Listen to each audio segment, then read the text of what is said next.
So welcome everyone, and I think that right off the bat, let's go ahead and get started with a question that I have, and I think we're going to start with KK to begin with, and that's KK, what's your process for creating a great Viz design? And I'm going to go ahead and switch over and let you be the presenter.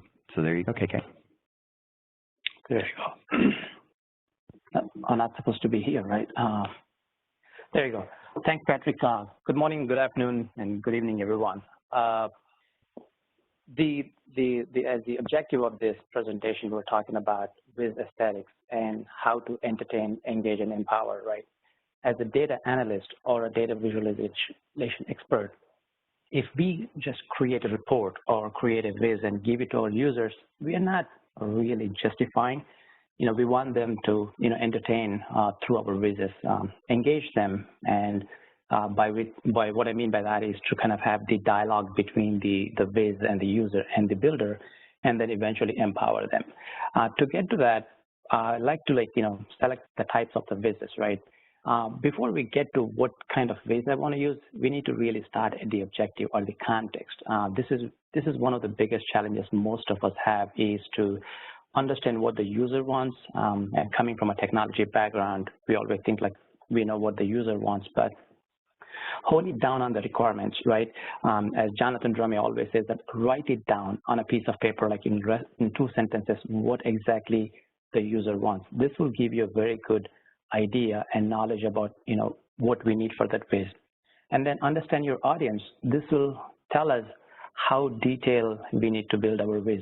Not necessarily every user or every audience member is similar. So knowing that would give us some perspective on how do we build a Viz. Does it need to be simple? Do we need to build a story, or just like one page, multiple pages? It gives you that idea. And then last one, now that you know the data, there are some rule of thumbs, but not necessarily these are all cast in stone. If you're presenting the geographic data, use the maps. If you're using time series, use like a line graph, or if you're comparing the actuals and budgets, use bullet charts. Every visual element has a meaning to that. So using the appropriate visual elements, gives you the right context and connects with our users, eventually empowering them. That's my take on that, Patrick. Great. Kelly, I think I'll jump to you. Kelly, I think I'll jump to you next. Let me go ahead and change you over to presenter. And the same question, what's your process for creating a great Viz design? Okay. Oh, yay. It happened quick. So I think we all have pretty much the same process. It's going to be slightly different based on our personalities and our style and the different projects we all get. But pretty much for me, it's just learn, learn everything I can that I need to know. I think the requirements are pretty standard. We all do that, gather whatever we can. With Tableau, I will say, my requirements gathering has gotten really simple. There's very little to do anymore. Then there's the data discovery and research, and I did want to show one piece that I use. I use a program called Murally and actually I can't find it right now. But anyways, it's a program called Murally, and it's a great big mural, big pad, and you can share it with people. So they can come on and make comments and everything, and you can plan the dashboards and draw. I draw there. I tend to not draw with a pencil so much as drawing with images and things. Anyways, then I get into my make phase, which is really a big mess. And for me, the first chart drives kind of everything. And that's when I'll set the color, the fonts, everything for design, for style. And it's from there that chart prompts the question, okay, well, what next? What else do I need to see? What is this chart going to make the user want to see next? And then I go on to the next chart. And I copy that first chart, so I only do my formatting once. but I mean, obviously go back and make a lot of little changes frequently afterwards. But most of things are set on that first chart, the style and the colors and the fonts and lines and whether there's going to be grid lines in charts and axis lines and all of those little finicky things. I get done on the first chart, and then I use copy, copy, copy afterwards. So after I've got, you know, something that's usable, got all my actions, everything in it, all the filters and stuff, I take a break, and I need the break because I'm not seeing with clear eyes. Sometimes I have someone I can send it to and ask them to break it, to try and, you know, just click on everything they can and give it back to me and give me feedback. Does it make sense? But oftentimes I don't. You know, it's going to go straight to the client. So I like to be able to have a night and then look at it with fresh eyes, or maybe even longer, but not too long, because then you forget everything you've done. And after that, then I tidy up and make sure the tooltips are the same on every chart, even though I've set it usually at the first chart. I don't have to do it again, but sometimes, you know, a lot of things have changed. And that's when I do the detail and the data sources and add notes and things to it. I think we probably all follow along the same way. With Tableau, it's not such an old, rigid process that we used to have to do. Now it's just dive in because you can fix and change and so quickly. Anyways, that's my process. Kelly, that's great. It's a good reminder, the copy, being able to copy your work, right? You know, right click on a workbook or a dashboard and being able to copy it to a new dashboard and edit it is really helpful. And it's a great reminder of kind of a simple thing that sometimes I think people kind of overlook or don't know how to do. So that's great. Anya, I'm going to go ahead and switch to you and have you with the same question. You know, what's your process for coming up with great viz? All right. Did that do it? Yes, it did. So I have a background in studying industrial design. So when I tend to approach my data viz, I like to think of them as a product that somebody would want to spend the time to consume, right? You're bombarded every day with, you know, your emails, your Tumblr, your kids, whatever, and you just, why should someone take a break from all that they're doing and spend time to look at your visualization? And of course, just like KK and Kelly said, you need to understand what value it's providing the users based on their goals and their context. You need to first and foremost just define a use case. If I'm a sales rep, do I really want to see like sales over time, or do I want to open up a dashboard that right away points to, you know, which customers have had increases or decreases relative to Oh, I'm sorry. Have a cough drop. So kind of, again, using the products, if you look at a shoe, which shoe is the best? And it's so obviously the Christian Louboutin, but pretending we don't know that, it depends on what's the goal, what is it that we're trying to do in the shoe, right? And the same applies to the different choices of visualizations that we can use. So always kind of use the data viz or the chart type that helps support the goal of what the user is trying to analyze, and also try and understand the context of the dashboard as a whole. How are they going to flow through the data? How are they going to use the data and walk through it to be able to answer their business question or to be able to address their needs so they can get on with what it is they need to do armed with this new information? Based on that, here's just a question: is this a good visualization? And you know, it's kind of ugly and the colors are messed up and using color incorrectly. But the goal and the context was I was teaching a classroom full of fourth graders about data visualization. And so in 45 minutes, we created an Excel spreadsheet and we gathered things about their favorite foods and desserts and movies and books. And then 4 kids got to come up and each make their own chart. And we talked about things like color theory, whether it's sequential, divergent, or categorical, and we talked about when to use different chart types, and we talked about size and shape and all their different meanings. And my favorite one was this little girl, Emily, came up and she did our favorite TV show by students in gender, and I asked, well, what color do you want to make the girls? And she said turquoise, and then I said, well, what color do you want to make the boys? And she said hot pink. And at that point I knew that the kids totally got color and its power to convey meaning. and the kids really loved it. So even though the viz is kind of ugly, given the goal and the context of it was trying to get 10-year-olds excited about data visualization and graphing and charts, it was a success. So another thing I like to do when I'm starting a project is kind of understand what it is I have to work with. What are my constraints and what are my resources that I have to be able to build this viz? And so things I like to look at is who is the consumer, what's their level of understanding of the topic? Are they a subject matter expert, or are they, seeing this for the first time, and I really need to add a lot of annotation layer to help, really let them know what the viz is talking about. You need to understand how the consumer walks, what's the flow of using the data. As they walk through the use cases, they walk through using the product. Do they want to start at a high level and then drill down lower? What are those levels of detail that they need to help them do their job? I think about how is it going to be distributed in format? Is it going to be on an iPhone? Is it going to be on a huge jumbotron in a call center, perhaps? So it's definitely going to affect the type of visualization dashboard that I build. Who's sponsoring the project? Kind of what are their goals? Are their goals to excite their sales force? Are their goals to increase information security? We need to really understand what the goal is of the overall visualization from the sponsor. Timeline is a huge impact on the type of viz I can build. If I need to build it in an hour, or I have 4 months to build it, it's definitely going to affect the output. And then how will the product be launched? Is it going to be training, or is it just going to be on a website and people got to figure it out on their own? That's also going to affect a lot of my design choices. Other constraints, data, right? I always say data has a wicked sense of humor, and I spend a ton of time on that. Is the data available? Is it any good? Do I need to clean it up? The size of the data, do I need to do some staging tables and do some aggregates to make things flow a little bit faster?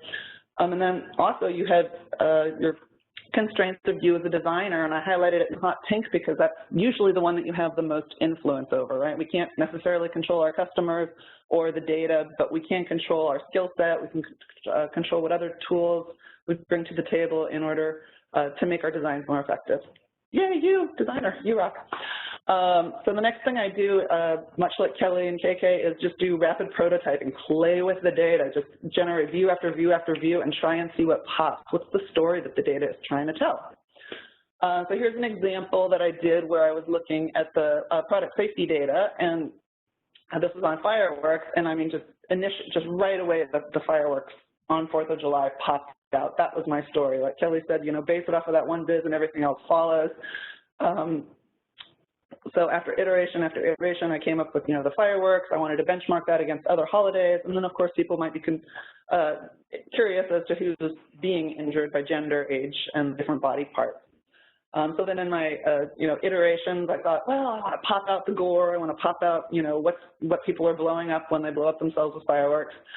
And in the iterations, again, here's just some examples where I'm trying to, put the gore on the bar chart, but it kind of blocks the view of the bar, and I put it down below.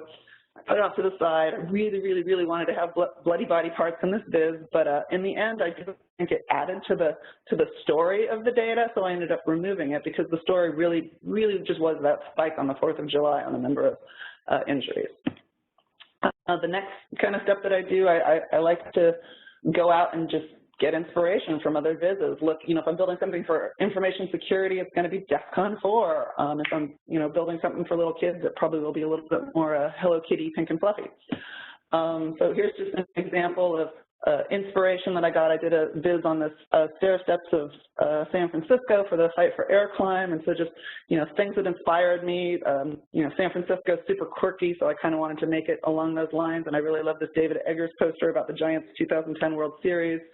Lots of people in San Francisco blog about the stair steps. There's like over 800 of them or something, so people are really into their stairs, and I really just like San Francisco and its quirky stories. So here's just what the stairs of the city would look like without kind of getting all this inspiration and adding the design. And then here it is with kind of combining all those different things to kind of make it very quirky in San Francisco and about all the stories that go along with these cities. That was an example that I had, a month to work on. Here's the Iron Viz example from 2012. I think it's funny looking back. It's only, 2 years ago of Iron Viz and how the Tableau's capabilities have changed so much. So you look at this now and it's like, really, is that one the Iron Viz?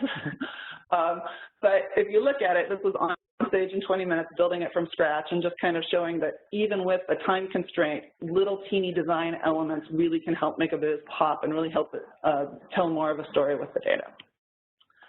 Another thing I like to do with the dashboards is just play with the composition of the piece as a whole, right? It's not, if your goal isn't to make it a dashboard, right? Your goal is to make a product that people want to consume, so make it look like a product. If you Google Tableau dashboard, you kind of get this very, you know, oh, there's bar chart and a line chart, and, you know, they all kind of look very similar. But really, when you're considering the composition, every single element, whether it be text, whether it be numbers, whether it be a chart, can be like merged together to create the composition of the piece as a whole. And so here, it's not a dashboard, it's kind of like a newspaper editorial piece. And all the different elements are kind of in line and in the context of a story that's being told. Or here's an example where I'm doing a checkout experience. So, you know, I can just give numbers of where people got abandoned, but I can also walk them through a visual of where it is in the checkout process that the abandonments occur.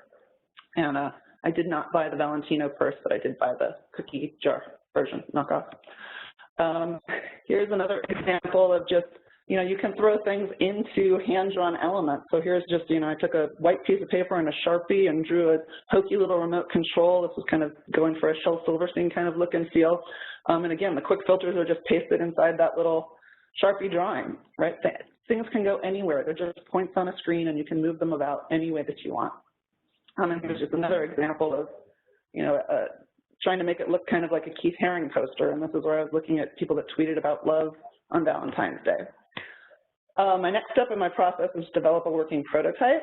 And here's an example from when I was a product designer, and this was for an exercise ball chair that kids would want to sit on. There were studies just showing kids that had attention difficulties, if they could sit on a chair that had a little bit of a wiggle to it, it would kind of absorb some of their energy and they'd be able to sit still in class, and we were trying to make it fun, so we were creating a monster out of it, and I put Velcro on there so they could change out the eyes and the nose and the face. And this was a really rough prototype. But it leads to my next point is once you have your working prototype, go out and get user feedback. It's hard to do. You know, sometimes you cringe watching a user going like, no, click there, don't you know how to do it? But if they don't, you didn't build it correctly. So you need to really get feedback and watch how a user uses your product and make sure that it is providing use, it's intuitive to them, and it's a pleasure to interact with. And so when I took this monster ball chair out for prototyping with a bunch of kids, they're like, it's a monster. It can have 10 eyes. It doesn't just have 2 eyes and nose and mouth. Eyes and ears and noses and mouths can go everywhere. It's a monster. So it was a very important lesson learned, and that what you think is maybe a good product isn't necessarily something that resonates with the customer or isn't used in a way that they would use it. So once you've done these prototyping, you know, go ahead and make your refinements, send it out back to the user, do this several times to really get a product that provides them with value and is usable. And then you have to consider launching, right? Are you going to provide a training video? Or are you going to provide tooltips or a help hover in the upper right corner? How are you going to launch this to your users, get them to know that your viz is out there, and then get them excited about interacting and using it? Yeah, I'm done. Hello. Yeah, that's great. So you gave a lot of great examples here, and I'm just kind of curious, are there any of these visits that you've done that kind of looking back on it, you think about how you could have improved them or what you might have done differently now that you're now that you've kind of had some space and time between your creation process and the viz of that moment and then where you are today with it? Yeah, all the time.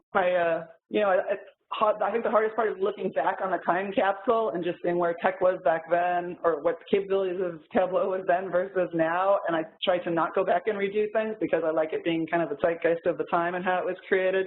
I think one of my kind of lesson learned that I wanted to talk about past experiences. I recently did a viz on tweets for Valentine's Day, and I came up with this idea about a month before Valentine's Day, and I was feeling a little bitter about love, and so I thought, I'm going to collect all these tweets on like love and hate and sex and whiskey, and kind of, you know, I was convinced in my mind that it was going to be this like horrific, awful statement on love and Twitter and Valentine's Day, and I was going to do this crazy R-crumb, just bitter satirical commentary. And I collected the tweets for like a month, and then a little bit like a week before Valentine's Day, I was like, oh, there really isn't anything in there.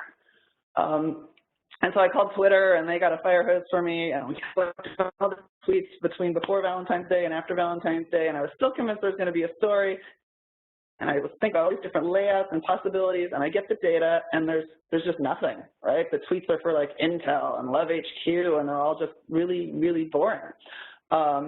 And so the big lesson I learned is like, you know, you come up with these design ideas, but if the data doesn't support it, you can't shoehorn it, right? There was no story, the data wasn't telling me anything, and so I was kind of, you know, I played with the data where I was looking at, you know, sentiment analysis and trying to figure out who like people that were really negative were, and just trying to see if there was any trends in the tweets and the sentiment over time. And, you know, I came up with a cute idea with, I think I was with Alan Walker, who we were playing with, oh, we can rain tweets of love by country, or, you know, we designed like, oh, we could have tweets by country, and it just kind of looked like a cute FT thing. So again, it was just nothing. So really, you got to start with what's the story that the data tells, and then, you know, base all your design based on that, instead of, you know, trying to have your design and then shoehorn the data into your design. Oh wait, look who won last night. Sorry. Hold on. Sorry. And so I ended up just using it to do a blog post on how to make maps and Mapbox and bring them in Tableau. But again, like, if there's no data story there, your viz isn't going to resonate. It's not going to pop. It's all about data. That's great. KK, I was going to go ahead and jump to you next with that same question. So I'm going to change the presenter over to you. And again, this is, you know, maybe you have a few examples of visualizations that you've created, and you can share a bit on what you did and why, and then kind of looking back on it, how could you have improved on what you did back then? I'm going to show you something. This is the viz that I did. This is actually my first viz that I publicly did as part of the Tableau user group community challenge in 2014. And since I'm into running and, you know, kind of connecting the passion with the data, started doing the visualization, but there's so much information in there. I looked about 18 years worth of Chicago Marathon data and wanted to do the viz. I ended up creating like about 10 dashboards, right? I mean, it's overwhelming. For me, that's what I want to present. But end of the day, if you don't really, you know, tell a story or don't really, you know, focus on one point, we might lose the audience. So as Anya was just mentioning, when I did this viz, I actually did the presentation in the Chicago Tug. Jeff Schaefer and, you know, tons of folks from the Tableau community gave me some feedback on, you know, what I need to take, what I need to put it back in. And then I created this one. This actually won the Tableau user group contest. But still, as Anya was showing in her early presentation, like, it doesn't really look like a dashboard. It looks like a newspaper article. Today, if I look into that, there's so much information, right? If I'm putting this on the public site, I'm expecting them to know what I'm trying to do, even though I have some information on the header, like, you know, who's running and who's winning. You can select the year, and again, you can check this on my blog post. Numbers will change on the dashboard. But today, if I want to kind of redo that, what I've done is that I just took the same data, but trying to tell the story. You know, and here I was trying to say the battle of the sexes between, in the Chicago Marathon, you know, our female and male, is there an improvement in the run rate? Is there an improvement in the, you know, participation and the completion rate? So kind of honing in on story, you know, getting me to that point right now versus, you know, putting all into one basket. Again, you know, when you're an analyst, when you collect so much data, when you clean it and play with it, you feel very close to the data, and sometimes you feel like, I don't want to miss that piece. But I think it's okay. Just, you know, let go of a few things, you know, pick a couple of things and start, you know, working your framework towards that, because end of the day, we need to entertain our user. If we lose within the 30 seconds or 1 minute of the wow moment from your user, I think we're going to lose that. We can go back and refine it and, you know, redo things and repeat it, like Anya mentioned, but we want to kind of get that connection. So if I have to look back into my past in today, this is example basically what I've done, kind of walk through the story here, Patrick. That's great, and I love seeing the storyline, the storyboarding features, so that the kind of also gets to something that Anya was talking about in terms of just the technology changes, and Tableau's ability to do storyboarding is now included in that viz. That's great. Kelly, I'm going to go ahead and change the presenter to you, and the same question to you. It's kind of looking back. What do you you have some viz that you've created, and you look back and you go, gosh, I could have done this, or I could have made that piece of it so much better by doing something different, and give you an opportunity to share. Thanks. To your question, what I wanted to show is that there are times when you have to do something you don't want to do, that we know is not best practices or whatever. How do you do that a little bit better than this? Now, this is an example from a client, and I'm sharing it because they posted it on their blog, what they did with it, and I'm really impressed. And it's an example of a site selection matrix for an architectural firm trying to decide on where to build hospitals for their clients. And they've been using this for quite some time, and this grid is really great. It works for them. They filled out the score. And it's very typical of how we see people using Excel as data collection and a presentation all in one piece. So this is what I got for data. And they really, you get that, we want something great. We want this to be easier, more intuitive to use, and more helpful, and to have things really stand out, help us find the best spot. But at the same time, we want it to be like we used to have it. We want it to be familiar to us. And so I was stuck with red and green, and red and green, as we know, is a no-no, but because of the colorblind issue, right? Anyways, what I was able to do was this for them, create this dashboard. And like I said, I'm sharing it, and it's off of Carl's profile. Carl is the CEO of Array. And I think it worked out quite well, even though it's red and green. And I'm struggling right now with thinking about red and green in a different way.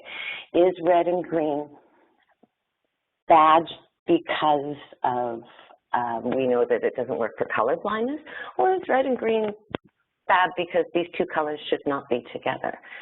And because I don't mind this. I know it's a no-no, but I quite liked how it turned out. And initially I had done it for them in yellow and blue to match, the style of their company. But when I changed it to red and blue, it's okay. Now, it might not be okay for all data, but it worked for them with this. Perhaps it's because of the categories of their scoring, the way that they scored, that things really popped into, noticeable red or green for them. It just worked out that way. Normally, I would have said, no, we can't do this red and green, and explained why. But recently, I've discovered that there's, I'll show you this website, that there's a colorblind glasses have been created. So by this company called Enchroma. And they're not that expensive, pay $400, but so maybe red and green is not an issue anymore. Like maybe we get to take that off the table and do whatever we want now, which I wouldn't mind playing with red and green some more. After doing this, it helped me to not be rigid with my best practices. I think it's Sean that doesn't like the term best practices, and I'm understanding why more and more, because I'm breaking a bit more rules than I used to. Anyways, I thought I would share this example just to give you an idea of where it can work. We can do it. And maybe from now on you can say, well, there's glasses. Oh, that's great. I like the willingness to break the rules too. That's so the last question I had before we opened it up for Q&A was just if there was any specific tips and tricks that each of you had that you'd like to share with our audience, and before we kind of move to the open questions. And I'll go ahead and start with you. Yeah, go ahead, Kelly. You go ahead and start since we have you on screen. It makes quite the most sense just to start with you. Okay, I'm going to go real quick, right? Okay. Yeah, my 2 tips are really, really simple tips. I line everything up. I have a see-through plastic ruler that I stick on the screen. I know it's ridiculous, but, you know, snap to good would be so nice. I line everything up, and I believe I got that tip from Amanda Cox watching one of her videos. If you don't know Amanda, Google, because there's a number of presentations. She's with the New York Times, and she does really great stuff. And she's also really good at pointing at the details of why things worked in her work. Anyways, just in this recent one I did, everything I tried to line up, like even the text, it's lining up to this line. It's not lining up to the axes of the chart or the edge of the chart. And I'll do that with titles and line them up to where the data begins. Then down here, this little piece of text, it lines up as well. And it just helps the eye be happy. You know, the eye does not like to have things all over mixed up and be confused. And sometimes I can break it, but for the most part, I line things up, and it just seems to provide the balance that I was looking for. The other piece was lighten things up, which is pushing back. Now on the black, obviously, I haven't done it, but pushing back on color. Like this is quite light gray text, and normally you would think you want the text to just stick out, but I pushed it back and it was fine. And in some places I did have to bring the text out forward and differently, even 2 different colors, because I was talking about this piece here, whereas this piece was speaking above, and I wanted to just differentiate them. So one gets a little lighter, one darker. All of the axes and, you know, little bits of headings, I tend to start really, really light because it's very easy to start at dark gray and keep going to black, bold, everything. So that's my tip, is lighten up, start really light, and then you bring in some darker colors and make things stand out where they should. And that's from Amanda. Well, that's great. I'm going to go ahead and just go right down the line here. And KK, do you have a couple of tips that you can share as well? I flipped it over to you as the presenter. Let me just bring that back up here. Okay. Okay. I have a couple of tips. One, again, especially when we talk about the dashboards, keep worksheets to a minimum for a couple of reasons. One, don't want to clutter it. And the second thing is that if you have multiple dashboard or worksheets on a dashboard, it takes time to render the response, and you're again losing the connection with your user. As you have seen, my marathon with the first one, it has about 20 different worksheets. Again, it looks good from a dashboard perspective, and there are better ways to do it, but it takes some time because it also has about 1 million records in there. Again, keep it to minimum, walk through the process. And sometimes, too many elements could lead to the confusion, because once you look into that, you just don't want to have the user go all over the place. He's losing the context. So just, as Kelly just nicely mentioned, that, have it in the context, go between different colors so they are focusing on one component. My second tip is, let me just see if I can go to the second tip here. Keep the colors to a minimum on the dashboard. Again, don't put so many colors. You're like, your eye making the user go all over the place. This tip I actually kind of, stole from Ryan Sleeper's blog, but keep it to 4 or 5, right? I mean, don't put too many colors. If you want to really create a viz, again, these are not, cast in stone, because if you're creating a viz just for the kids to be more talking about, Crayola, add more colors, but in general sense, just keep it to minimum. With that, sometimes 2 colors is also confusing. So those are my 2 tips, Patrick. That's great. Anya, I'm going to go ahead and change over to you.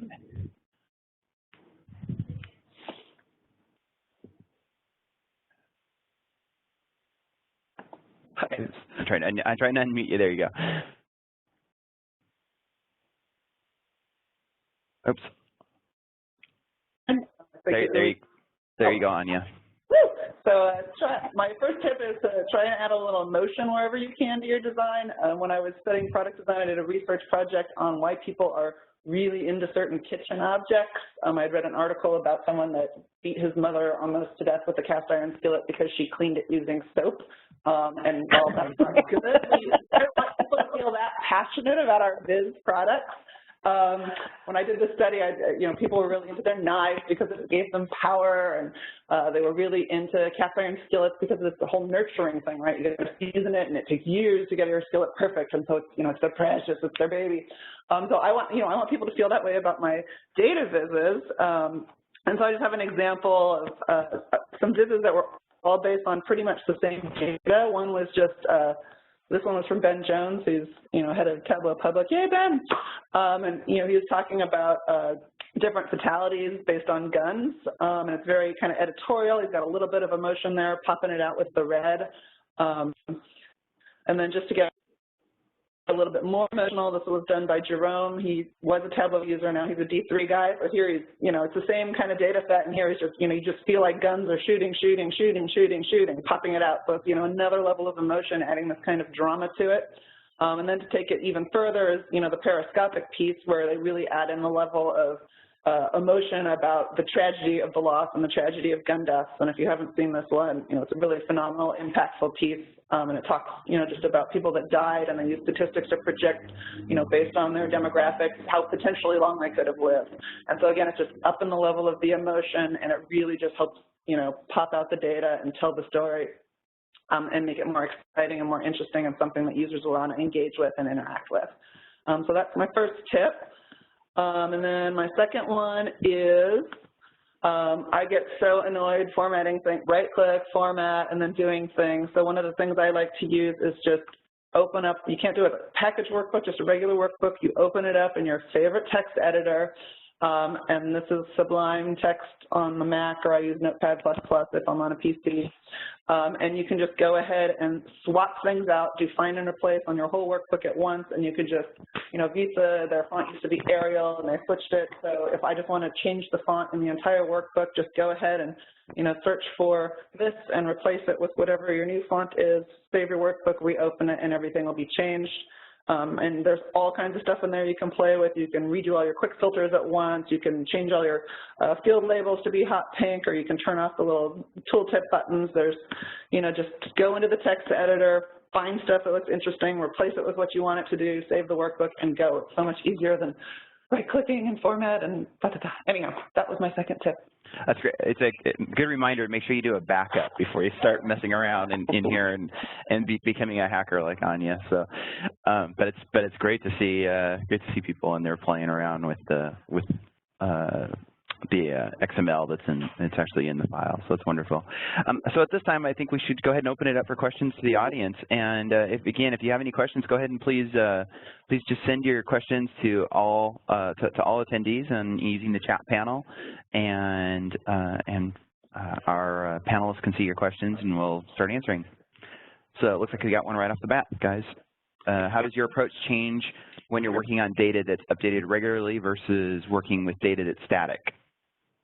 And I'll let you decide. Maybe Anya, you're on at the moment. And you have your screen up. So if there's anything you want to share, maybe you should start. I was chatting with Matt. Sorry, what's the question? How does your approach change for good data viz when you're working with data that's updated regularly? So kind of moving data versus static data sets. Well, usually there's that would be like the time constraint, right? Things that are static tend to render much more quickly versus things that are live. You might want to constrain the time period to be a little bit shorter, or excuse me, sorry.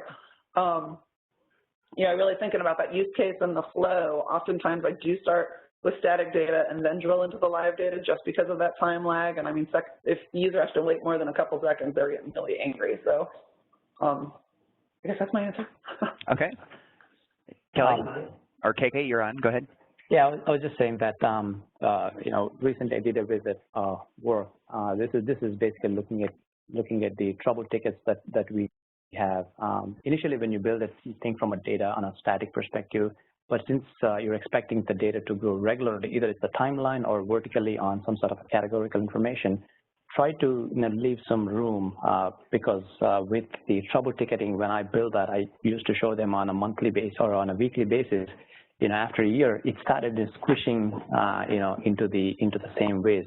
So knowing how it's growing on regular updates, just make sure that either you have right filters or kind of scrolling information, so you're not jamming everything after 6 months and then you feel like you have to go redo your whiz. That would be my take on it.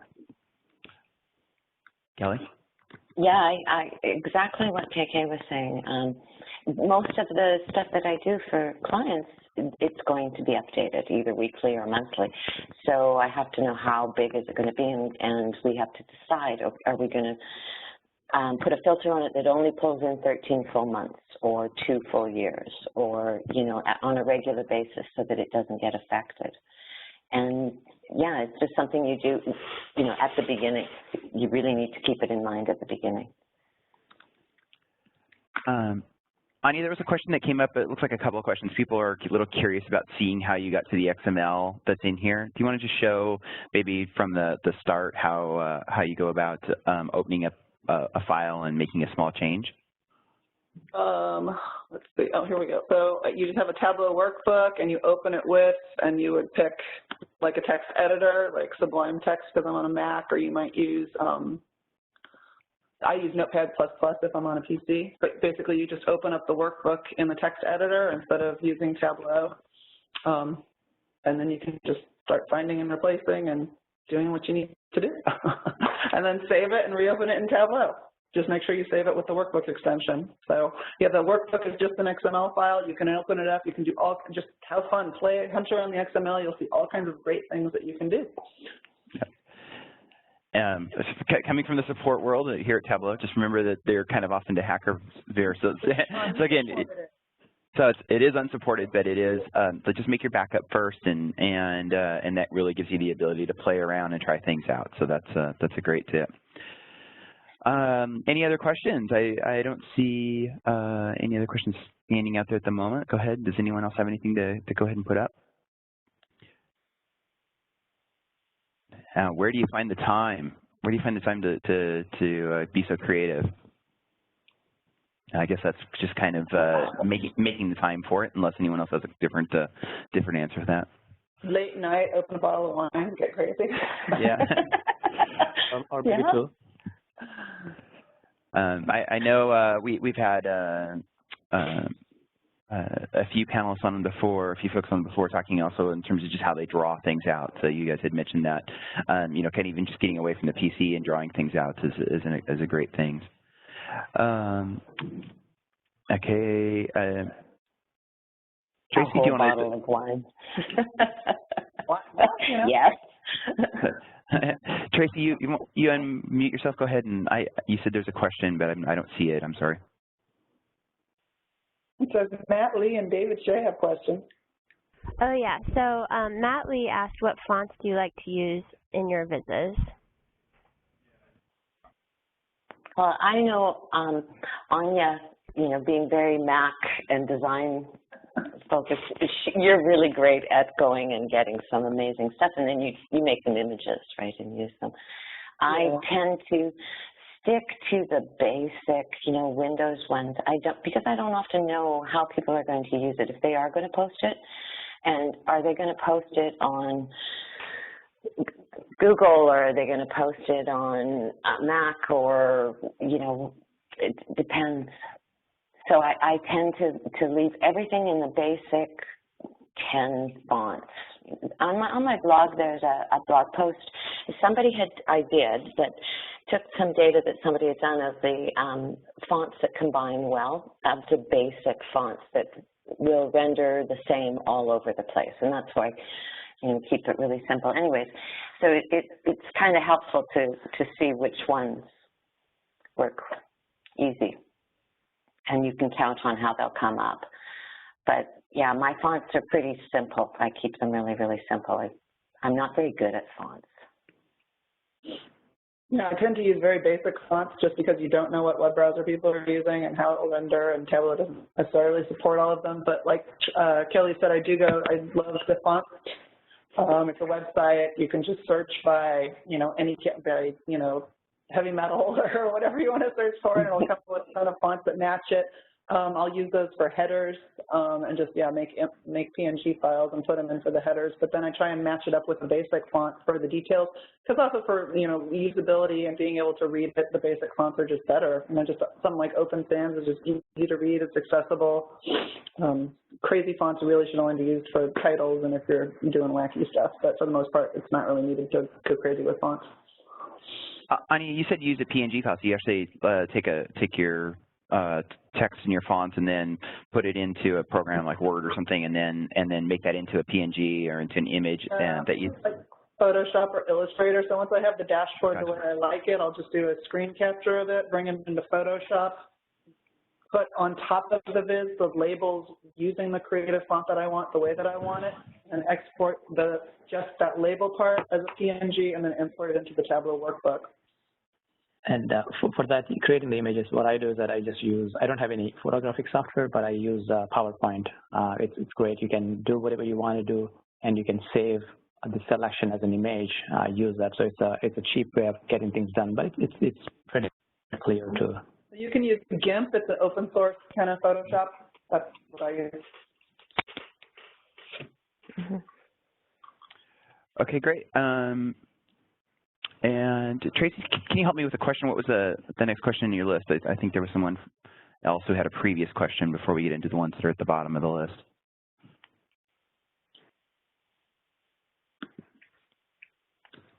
Well, I don't see. I'm going to go in here. With copy-paste function of a workbook, sometimes data sources get duplicated and affects the performance. Any tips for the copy-paste option? What's the copy-paste option? It says sometimes when working with copy-paste option in a workbook, sometimes the data sources get duplicated. So I'm not quite familiar with seeing that and affect the performance. Sometimes certainly the more data sources that are in there can impact performance. You want to make sure that that's not happening.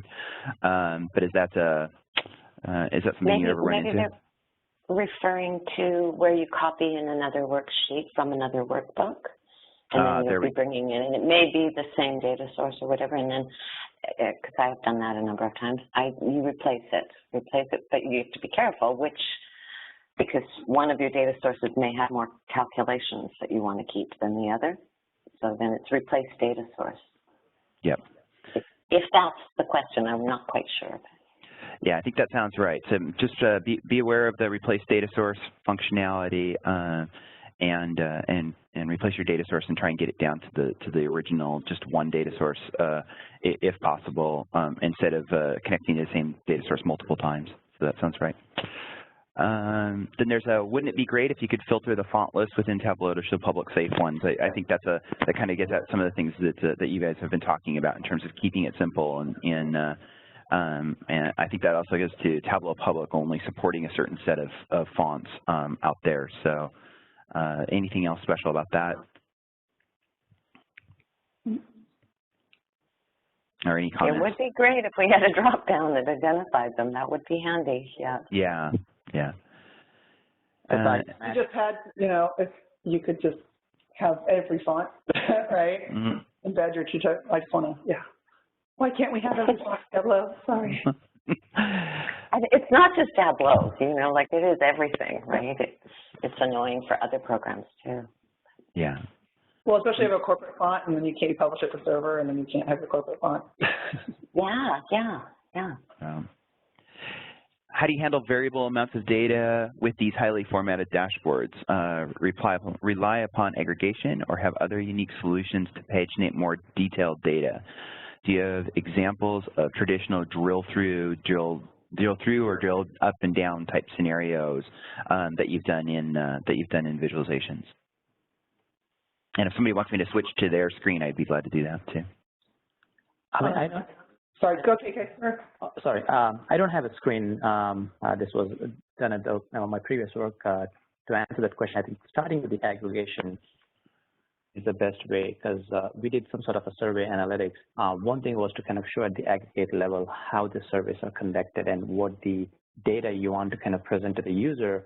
But at some point, user wants to go down to the detail to say, can we go to the each call level So after that, taking the user to the next worksheet or next dashboard to kind of drill down into the more data.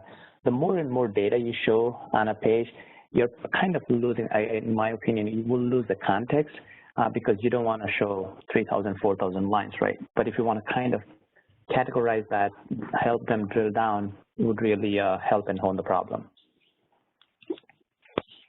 Yeah, I can't show anything. I like my work. I do a lot of work in information security, but for example, we get about 9 million points of data a day on information security, and no person can consume that. So really, I just start out with a very highly aggregated view of what's an anomalous activity.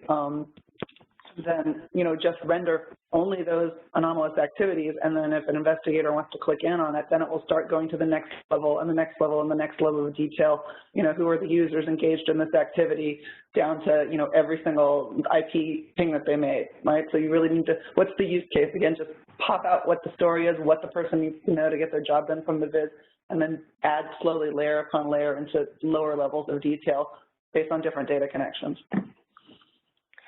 One of the things I find with a lot of organizations and ones that I've worked with in the past, that when they want really a lot of detail, like a big table with almost everything in it, they're kind of wanting to use it like their old BI systems where they're going to export it out and put it into Excel to make their own charts, right? So I'll often give them another tab, another dashboard that has a big old pivot table on it with all of the detail and instructions on how to copy out all the underlying data, how to view it in the tooltip. But I'll put a ton of filters on it so that they don't, export out the entire data set, and because you really can't paginate that. You can't count on how to paginate that. It's just going to be a mess. So hopefully, if there's a lot of filters on it, then they'll just filter out what they need. And really using it like a pivot table to make their little pieces of data to make a chart with. Now, one thing I would like to add to that is that, again, to this question, we could think of from a different perspective. If you want to just show marks, not the true raw data, like what Anya was showing, like the gun that's on the second example, right? You probably want to show the visual as much data as possible, because that's what you're representing. But if you're really representing the tabular information, keep it to a minimum. Mm-hmm. And then use Andy Kriebel's export to CSV button trick if they really want. Yeah. That's awesome. It's my favorite. Have to look that up. Well, we're coming close to our end of time. It's almost 9 a.m. here in Pacific time, and so I want to thank each of you for joining us today and for willing to present.